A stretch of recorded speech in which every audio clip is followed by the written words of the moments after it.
बिस्मिल्लाहिर्रहमानिर्रहीम। अस्सलाम वालेकुम। टॉपिक चल रहा है सफ़ेद मोतिये का। अक्सर देखने में ये बात आई है, जो हमारे बुज़ुर्ग हजरात हैं जब ये चेकअप के लिए जाते हैं डॉक्टर के पास, तो अगर इनको डॉक्टर ये कहें जी कि आपकी आंख में सफ़ेद मोती है, तो ये मानने को तैयार नहीं होते। सिर्फ बात ये करेंगे जी हमें तो बिल्कुल ठीक नज़र आ रहा है, हमें तो कोई ऐसा मसला नहीं है।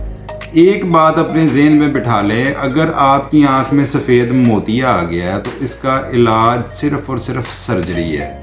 इसका कोई और इलाज नहीं, ना कोई मेडिसिन है, ना कोई ड्रॉप्स है ऐसे कि आपका मोतिया कम हो सके। आपकी आंख में जब भी सफ़ेद मोतिया आना है, उसका इलाज सिर्फ एक है, वो है फेको सर्जरी। आहिस्ता आहिस्ता क्या होगा, जब आप लेट करते जाएंगे इस चीज़ को, आप ऑपरेशन की तरफ नहीं जाते, आपको धुंधला नज़र आता रहता है, आप किसी बंदे को पहचान नहीं सकते, आइडियातन अपनी ज़िंदगी गुजारते रहते हैं। फिर एक टाइम ऐसा आता है कि वो मोतिया इतना पक चुका होता है कि हमारे पास फेको सर्जरी वाली ऑप्शन ख़त्म हो जाती है।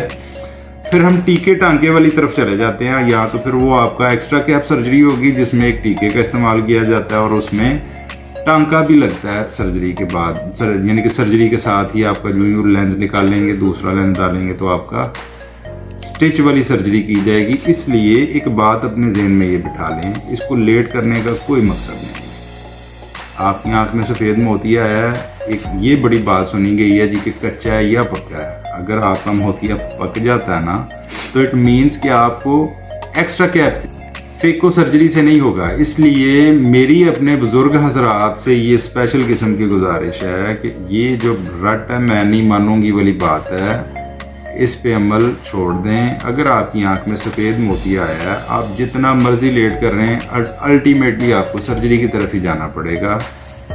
अगर आपके साथ इस तरह को मसला है, फौरी अपने डॉक्टर से रुजू करवाएं और सर्जरी करवाएं। बहुत शुक्रिया, अपना ख्याल रखें। अस्सलाम वालेकुम।